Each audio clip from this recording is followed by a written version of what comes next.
All right, we're back. And it's about time too, because it is time to get down to business and get a little bit of purpose in our lives. Mine included, because part of the reason that we're doing Lighthouse Shock Jock Bible study now is for a little bit of spiritual enlightenment. Now, for those of us,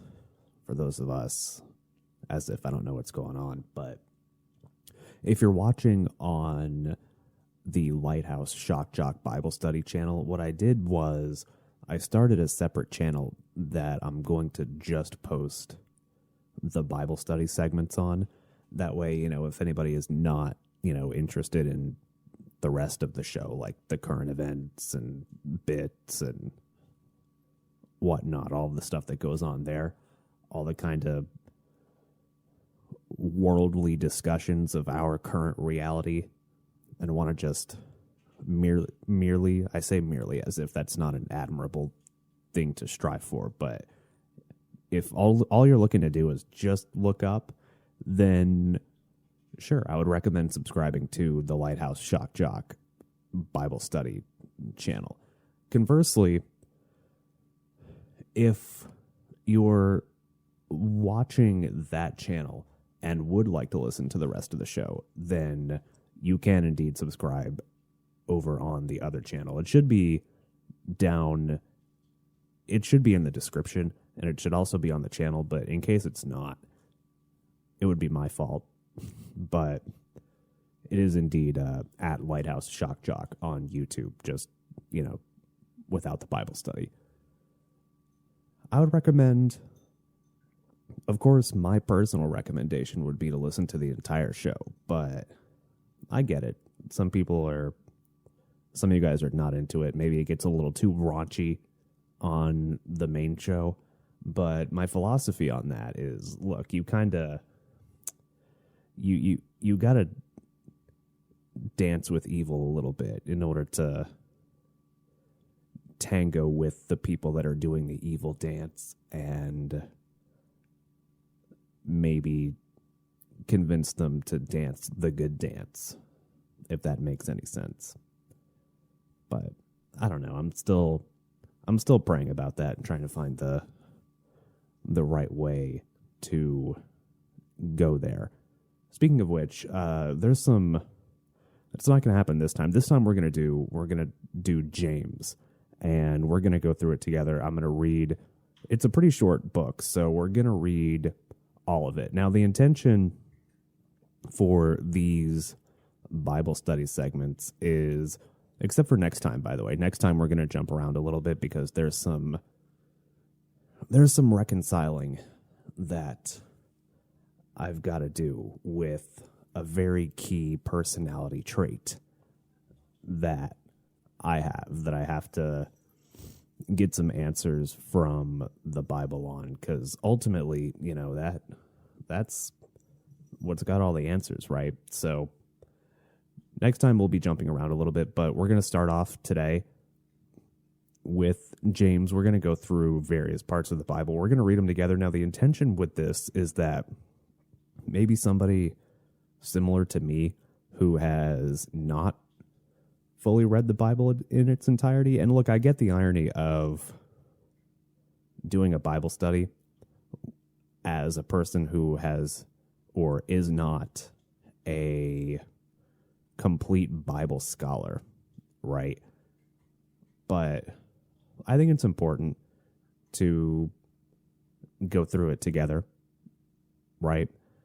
Maybe there will be some parts where, both you and I will be experiencing it for the first time. Now, of course, I will have, read them before we do the segment, obviously. That way I at least have a little bit of an idea of what I'm talking about.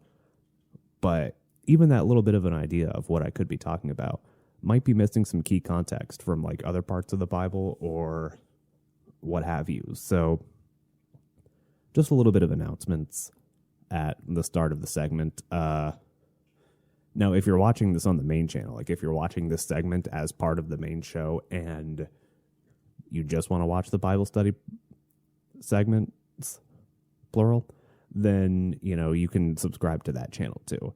I may even make a separate podcast too. We'll see. We'll see how that goes. But that's a to be determined kind of issue right now. So we're going to start off with the very first Lighthouse Shock Jock Bible study. Now, full disclosure here, I've been going to Bible study recently on Wednesday nights. In fact, when we returned to doing the live show, which, first of all, I've got some stuff to figure out in life first. Like, hey, I have to find a new job and figure out what my schedule is going to be there before I commit to, doing the live show every week. But for the time being, the tentative plan is to return to doing the live show on Wednesday evenings. Because, first of all, that tends to be when I'm the most, inspired to speak. Not just about God, but, in general, too.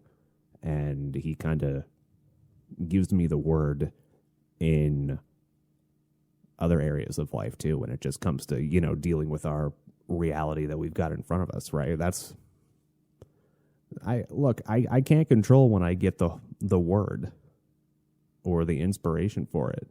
It just happens to be most of the time on Wednesday nights, so I'm going to use that. But at the same time, full disclosure, what we're going to talk about today is, and I'm going to try not to do this, mostly you guys aren't going to know this, but I'll know.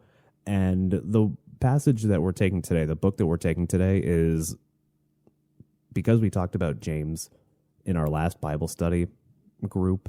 That happened to be something that I was particularly inspired by, which is why we're talking about it now, right? In the future, we will go our own way, and I'm not just going to take talking points from, stuff that I hear throughout the week, because there are multiple times throughout the week that, I talk to friends or, talk to people who are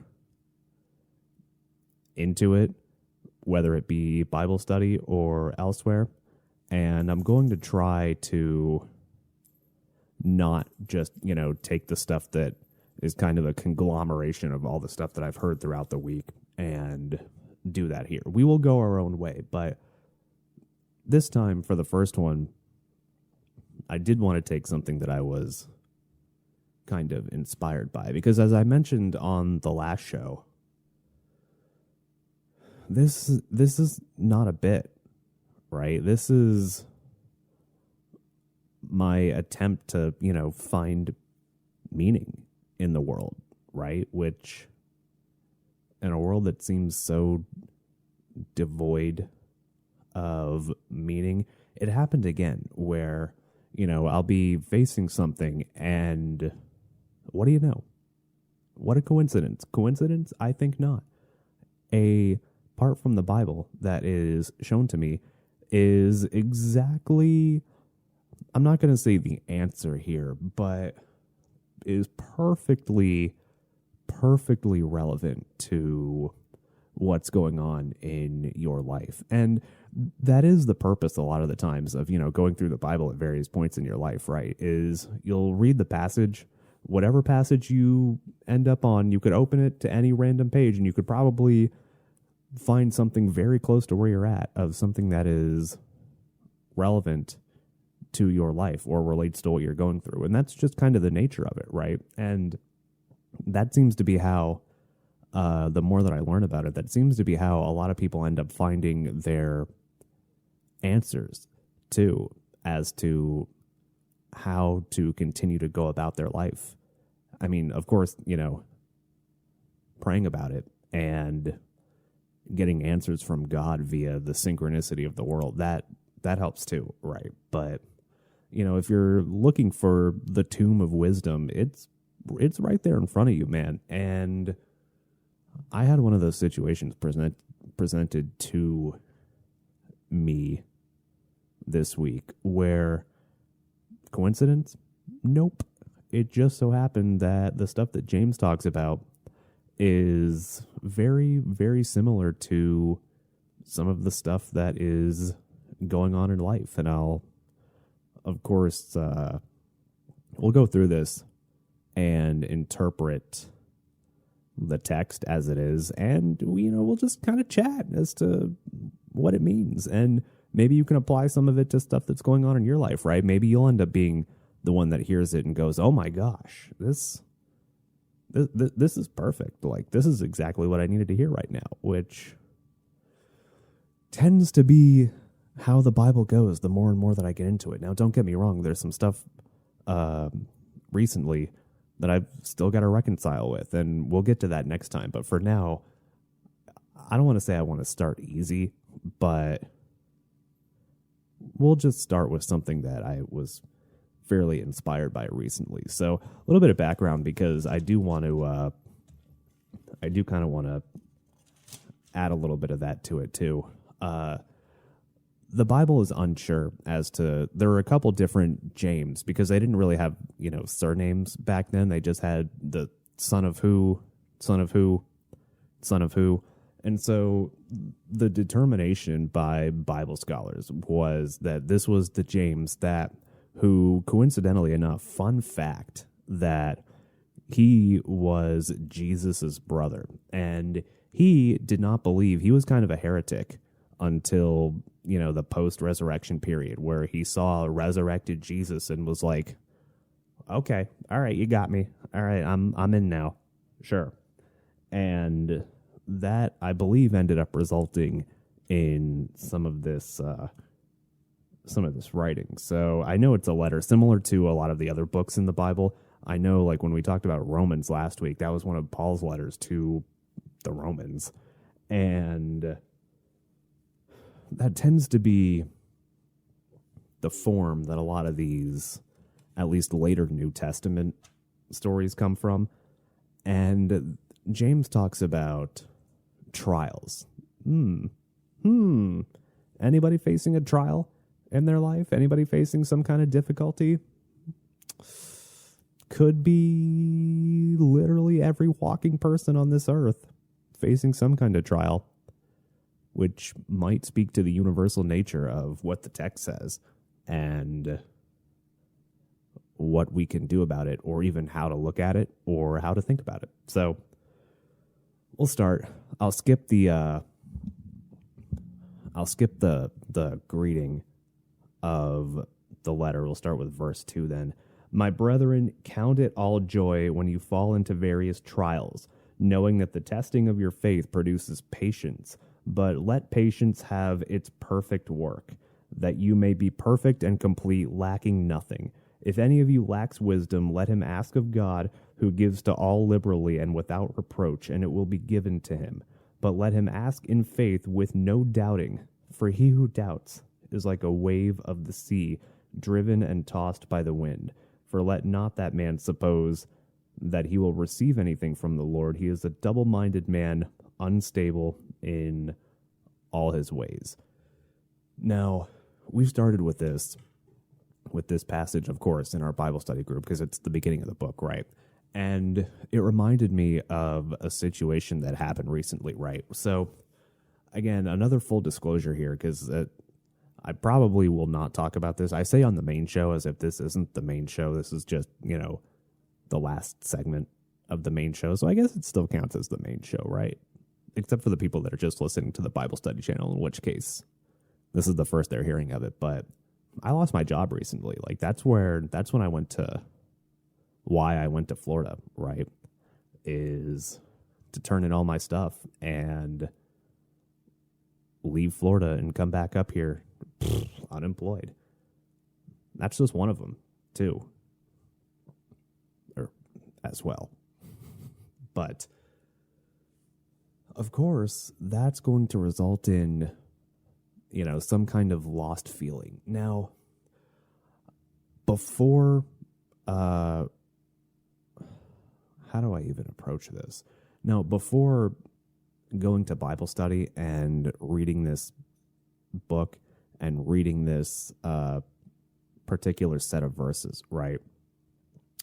I had, especially after the discussion that we had last time on the last episode. Again, remember, it's not a bit. That's how things are now with me. But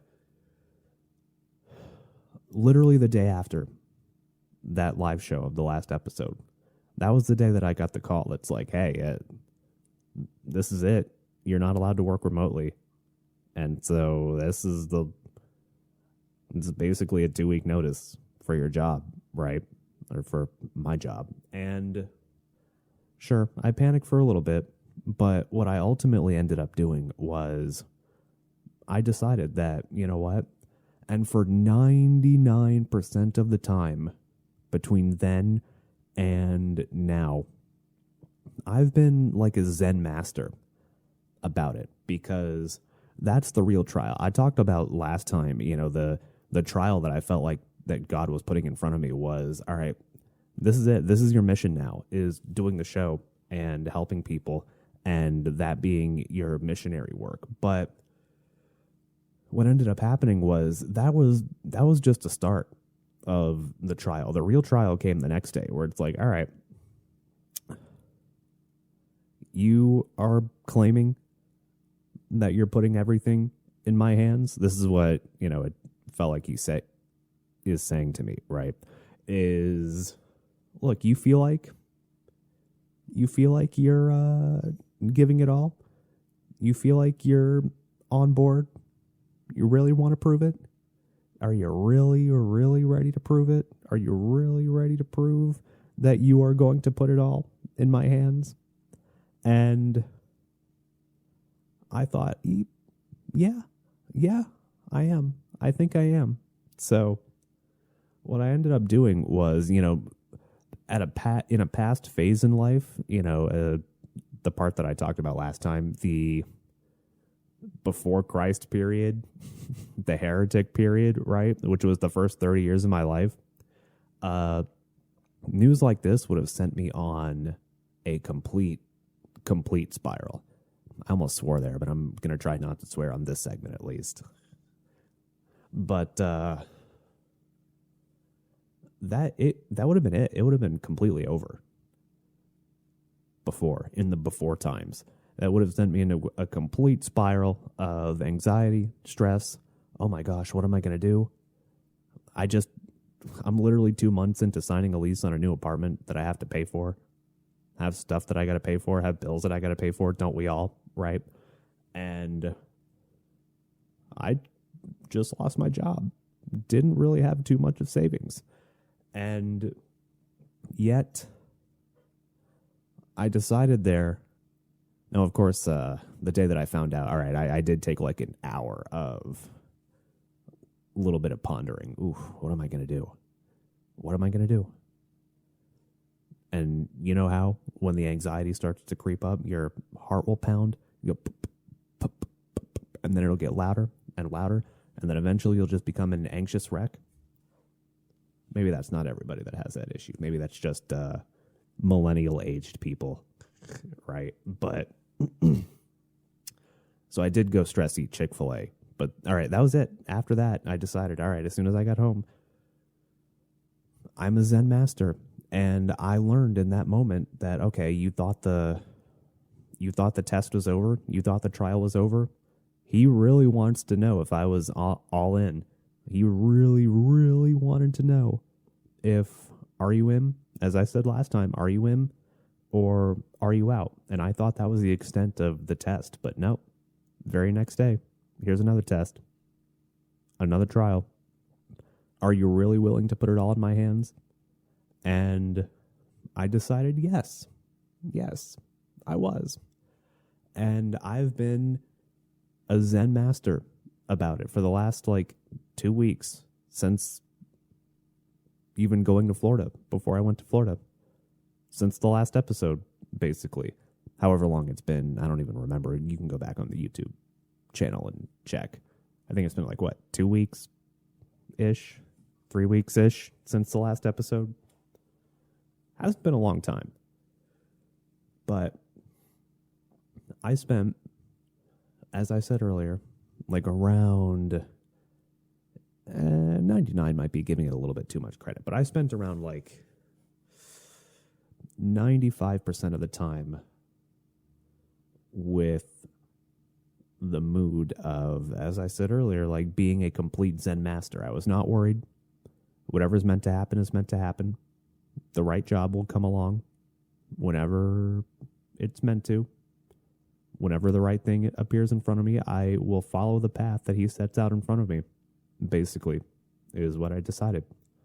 But there was that extra 5%.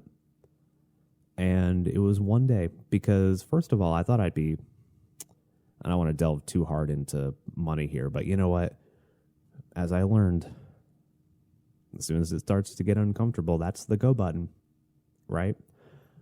So there came a point where I thought I was going to be set for a little while, and something came up that, look, I might not get my taxes back. I almost thought that they were going to take them due to student loans, because I was talking with my mom about it, and then I remembered that, oh yeah, the student loan moratorium expired last year. Like last year I got my taxes, but in past years they've taken my taxes from student loans because that's almost swore again, because I'm totally delinquent on them, right? Just let them fall off, because what am I going to do as a poor, freshly post-college grad with no degree? Because I didn't graduate with a degree, because they stopped loaning me money like 3 years into my degree, so I don't have one. But that anxiety, it started again, and it was a familiar feeling from the before times. It's like, oh no. What am I going to do? What's going to happen? And so one of the things that he wants you to do, and I was talking to my stepbrother about this, because he has an issue, too, where when he falls into it, the right thing to do is to, like, reach out to him in that moment, rather than succumb to the sin of anxiety or whatever it may be, of worry, whatever it may be for you. He wants you, rather than sit in the enemy's feeling, to just reach out. Some people have different ways to do it. Some people will sit down and listen to worship music. Look, I'm still not that far into it yet. Like, I'm still working on getting acquainted with worship music. All right, I'm not there yet. Although the church that I go to on Sundays here in Tennessee, like, they play some bangers. Like, I'm pretty down with that. But most worship music, I don't want to say I'm not down with it, because I've got to stay open-minded about it, but I'll just say I'm just not completely acquainted with it yet. Maybe that's a good way to put it.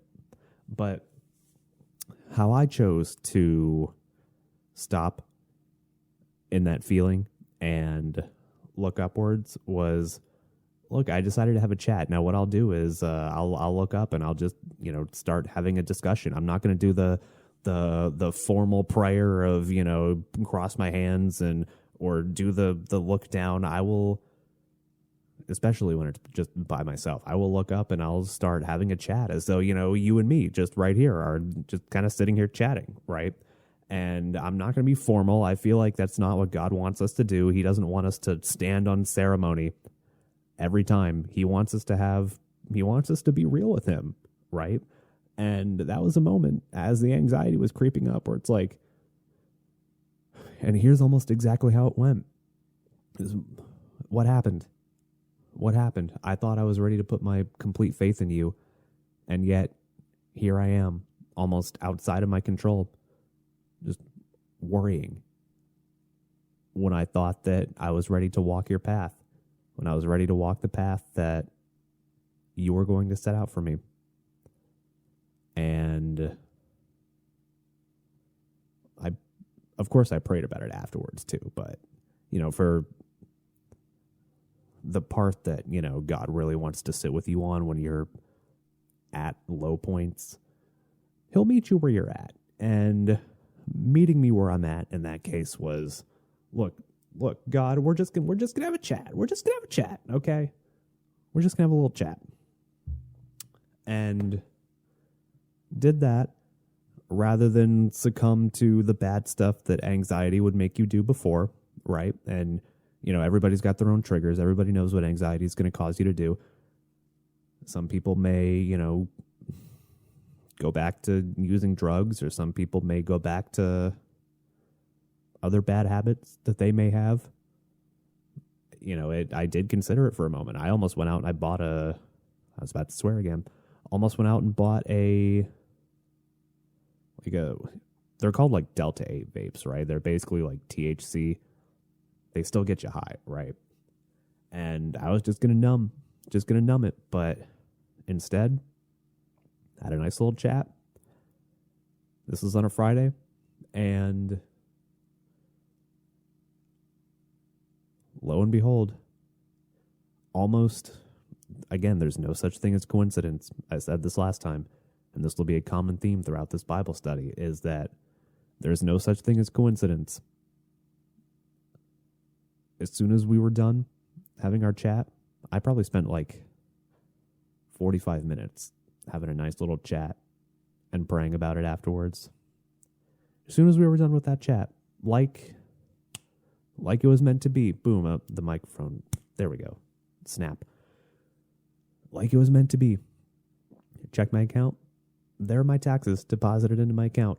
The money that I needed to get me through the next couple months to, survive. Otherwise, I didn't know what I was going to do. Hadn't figured that part out yet. Almost like it was meant to be.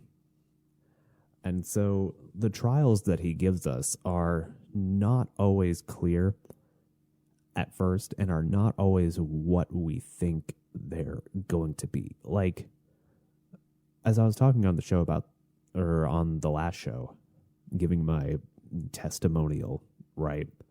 I thought that was, that was the biggest trial I was going to get from him. I thought, look, he gave me a clear directive. I'm doing what I think I got to do. I'm doing what I think he wants me to do, what it feels like he wants me to do. But that wasn't even the start. He really wants to know, like, all right, are you really, really all in? You really, really, really, really all in? Time to test it. Here you go. Here's another trial. And life will always be at those points, by the way. You'll always be facing some kind of trial. And it's about how you respond to it. Do you follow the path that he sets in front of you? Or do you succumb to old temptations? That's a choice you got to make. Sometimes you'll make the wrong one. But I'm not going to say it's okay. But as long as you sit down, figure out what went wrong, and make an honest effort to correct yourself, that's good enough. That sounds bad, but, it's the effort that counts. God will give you an A for effort. At least based on my experiences so far, which, to be fair, has been fairly limited. Anyway, let's continuing with James here. The next section is the perspective of rich and poor.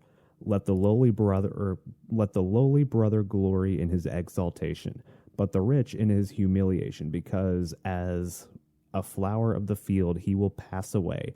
For no sooner has the sun risen with a burning heat than it withers the grass, its flower falls, and its beautiful appearance perishes. So the rich man will also fade away in his pursuits. Now, there's a lot of this in this book, right? A lot of kind of equalization of rich and poor and how you should treat both types of people the same way.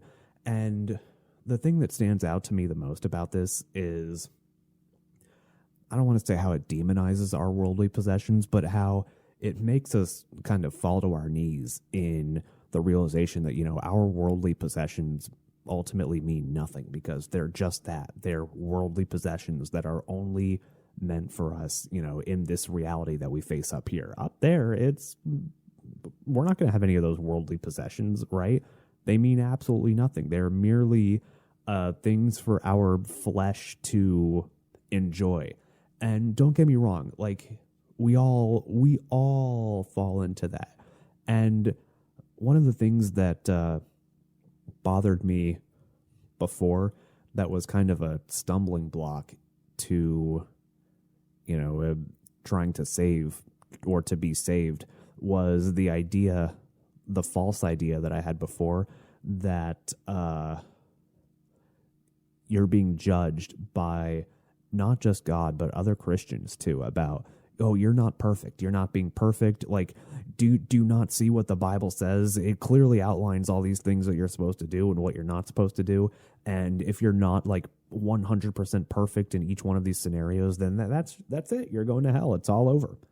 And unless you're perfect 100% of the time, then that's just how it is. You're doomed. It's all doomed. Everything's over for you. But I learned that that's not how it goes, right? It's like what I said earlier about A for effort. God will give you an A for effort, okay? Or, at least a B plus, right? It'll give you some good grade for effort. And that's the point of trying to live a spiritually fulfilling life, is the constant effort and the constant iteration of trying to be better, of trying to live without sin, right? And that's this passage kind of goes into that, about how, look, rich, poor, whatever you are, it doesn't matter, because we are all made of the same flesh. We're all made of the same, portion of the Holy Spirit that came from God and that he sacrificed his son for, right? It all came from that. And we're all, we're different, but we're all the same in that way, right? Where we all have that same spirit inside of us. So it's very, very difficult to not look at that in a person, but like their status as to, look, how much money do they have? Because ultimately, your status equals your power, and your money equals your status equals your power, I guess, is a good equation to use in worldly metrics, right? But none of that matters. None of that matters at all up there. And we can all forget that sometimes. I do, you do, we all do. Except God, of course, because he knows. He knows. Blessed is the man who endures temptation, for when he has been approved, he will receive the crown of life which the Lord has promised to those who love him. Let no one say when he is tempted, I am tempted by God, for God cannot be tempted by evil, nor does he himself tempt anyone. But each one is tempted when he is drawn away by his own desires and enticed. Then, when desire has conceived, it gives birth to sin, and sin, when it is full grown, brings forth death. Now, the thing that stands out to me about this set of verses, right, is the idea, and I feel like my perspective as somebody who just did not feel bad about sinning before and just fell into the vicious cycle of sin, because that's what that is. That's exactly what this outlines is, or as sin, right? Is just this vicious cycle of unfulfillment, of continuing to do it, which causes more, which causes more, which causes more, which causes more, right? And that's ultimately what it'll lead you. And it doesn't, I don't think that when it says when it is full grown brings forth death, I don't think that James is talking about literal death here. I think he's talking about, death of the spirit, death of spiritual fulfillment, death of your relationship with God, death of the potential of salvation, right? Because that's ultimately what happens when you get wrapped up in sin. It just becomes a vicious cycle again and again and again. And ultimately the sin becomes your full spirit, right? It becomes your full being. And that just becomes what your life is all about. And again, that's another thing that led me away from it. That's another thing that led me away from the enemy. And I don't know if I could classify that as a pendulum effect of going so far from one end of the spectrum to the other. I mean, I'm definitely not so far on the other end of the spectrum. I'm still working at it, as we all are, which we'll get to in terms of judging other people on their a place on the meter, I guess, of progress. But that's what that implies to me, right? Is that it's kind of cyclical. Do not be deceived, my beloved brethren.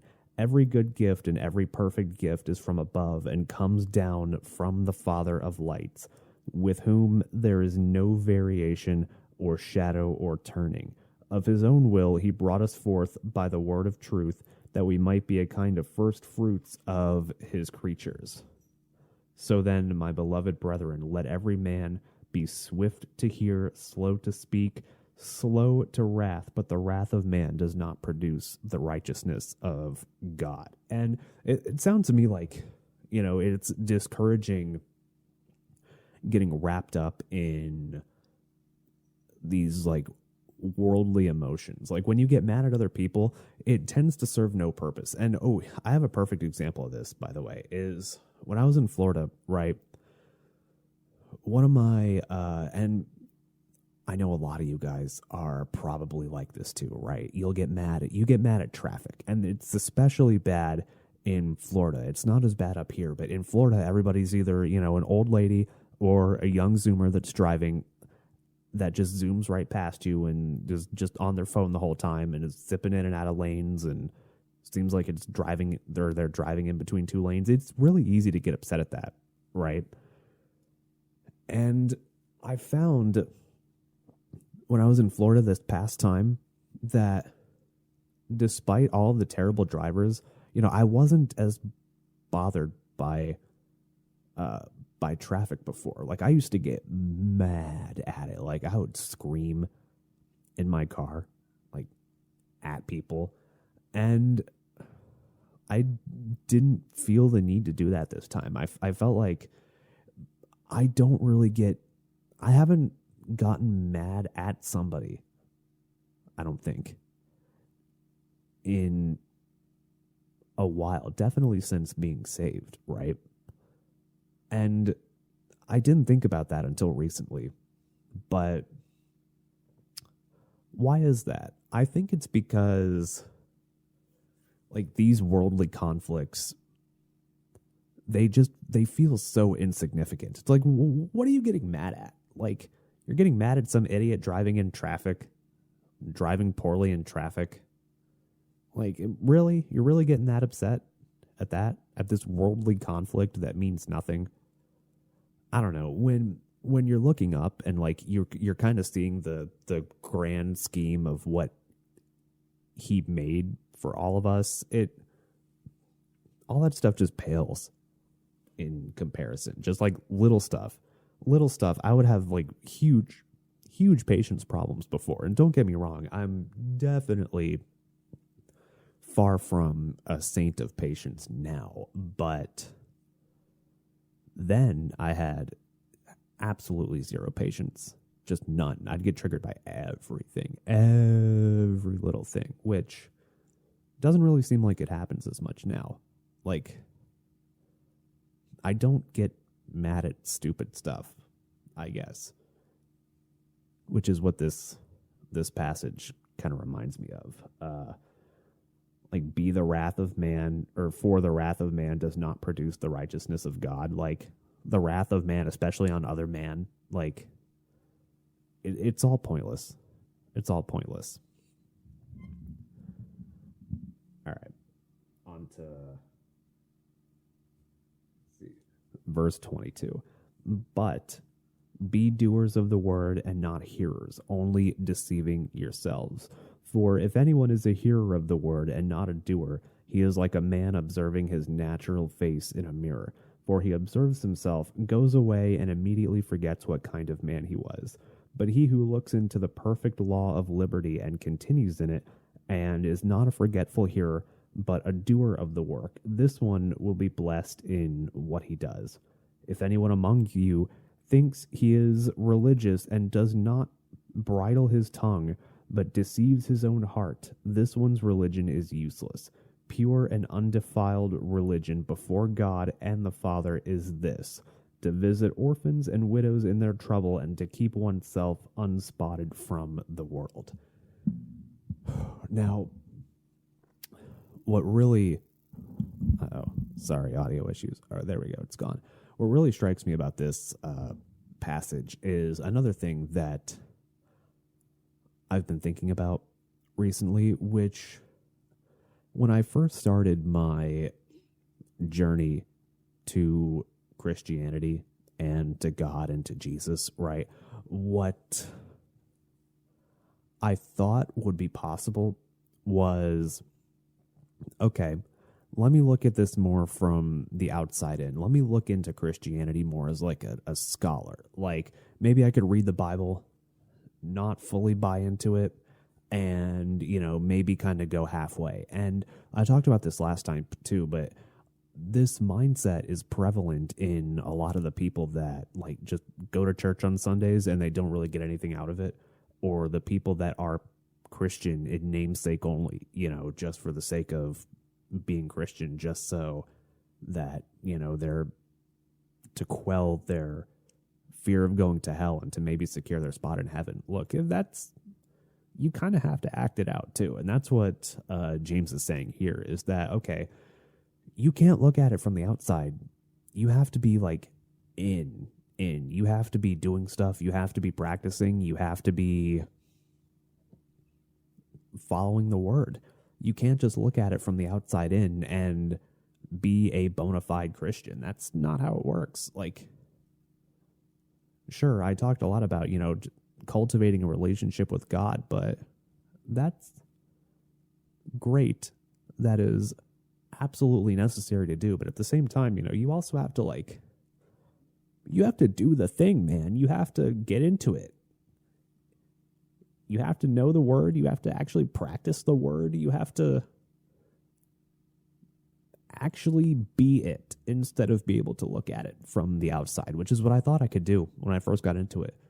It took, you know, getting farther into it and, you know, learning more about what it meant before having to actually go all in and having to decide, like, all right, is this it? Like, is this what I want to do? Is this what is calling to me? And ultimately, yes, you know, all the answers led to God, or all the questions led to God. And so the decision was made, and he's put me in some very uncomfortable positions, you know, trials, one may say. One may say. But, you know, ultimately, I'd like to think that I've done my best at, you know, doing what he's asked so far, at least in terms of what the directives that he's giving me completely. Now, the thing that I need to do better at is, you know, engulfing myself more in the word and learning it a little bit better. That way also, you know, I'll have a little bit of an idea for what I'm actually talking about too. But as a start, you know, I would like to think that I'm doing everything that I am being asked of so far. And I'm not saying I'm doing it to be rewarded for it, but ultimately the reward is greater spiritual fulfillment and a greater cultivation of that relationship with him. You know, it feels good knowing that, you know, the more things that I do, the more kind of trials that I get through, the more directives that I follow from him, the more possibilities open up. And it's funny how that works, right? It's really funny how that works. So those are the first two chapters. I'm sure we'll continue more of it. I, of course, would eventually like to get through the entire Bible. Who knows how long that's going to take? But what are you going to do once it's over? Start it again. I don't know. I haven't figured that part out yet. There's plenty of it to go through. And it's going to get really interesting, especially when we get into Old Testament stuff that even the most dedicated Bible scholars that I know in my family even have issues with. Like some people that I talk to have, I forget exactly who told me this. It was definitely somebody, a member of my family up here in Tennessee, but I forget exactly who said it. Was talking about one day when we were all hanging out about how, they were going through the Old Testament and they had to stop and go, I don't know if I like this. Like, God, you got to help me understand. Like, to put it quite simply, like, what was the deal here, man? Like, and that's the thing, though. You don't have to fully understand. And that's another thing that I had a hard time dealing with, is the fact that, look, you're just straight up not going to understand everything. That's kind of part of what having the faith is all about, So, anyway, next time,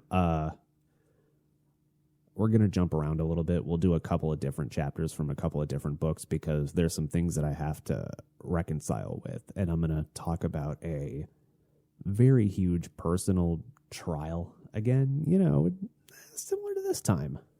Trials, now it's a theme that I haven't figured out how I'm going to handle yet. And honestly, in my prayers, I feel like I'm not getting anything back. And of course, I'm not, going to go into the doomer mindset of is he just abandoning me on this? Because that's definitely not the case. It'll come when it's ready. The answer will come. He will give me the message when I'm ready for it, which also scares me. Maybe I'm not ready for it now. Like, what's going on there? But maybe next week we'll kind of help illuminate some of that a little bit. That's what we'll do next time. We'll go back to, there's a key important part of Romans that we'll deal with next time, which leads into a couple of other passages. There's one of them from Corinthians that we'll have to go through too, because it's relevant to a crossroads that I'm at in life that I'm not quite sure where to go on. And I feel like the answer that I want to have is not going to be the same as definitely as the answer or as the Bible's answer. But that's what I'm asking. That's what I'm asking him about. What I'm asking God about is there a viable path forward the way that I'm doing things now on this? Or is there not? I don't know. But we'll go over some of that because, of course, it helps when you're... Oh my gosh, I'm glad it's the end of the show because this audio stuff is... Patience. Again, patience. Zen master. But what was I saying? Oh, yeah. I feel like definitely the answer that the Bible has, at least explicitly, is not the answer that I want to hear, which means, maybe that's why I haven't heard back from God yet, or that's why I feel like this prayer is kind of dead in the water at the moment, is because the message is look, it's right in front of you. It's right in front of you. So, I'm not sure. I'm not entirely sure. But we'll deal with that next time. We'll go through all the relevant Bible passages on this, and we'll see if maybe there's any reconciliation to be had. And I know I'm being fake about this because it's a huge, huge piece of personal news that is not personal news. I probably said it on the show before, but it's very at odds with the Christian way. And I'm curious if there's any way of reconciling that way with still having a viable path with God. So, I don't know. That'll be next time. Sounds really vague, but that's how it is. But we'll get there. Anyway, thanks for listening. We'll start the show live again at some point. Probably another couple pre-recorded episodes for the time being. We'll figure it out, though. Anyway, until next time, bye.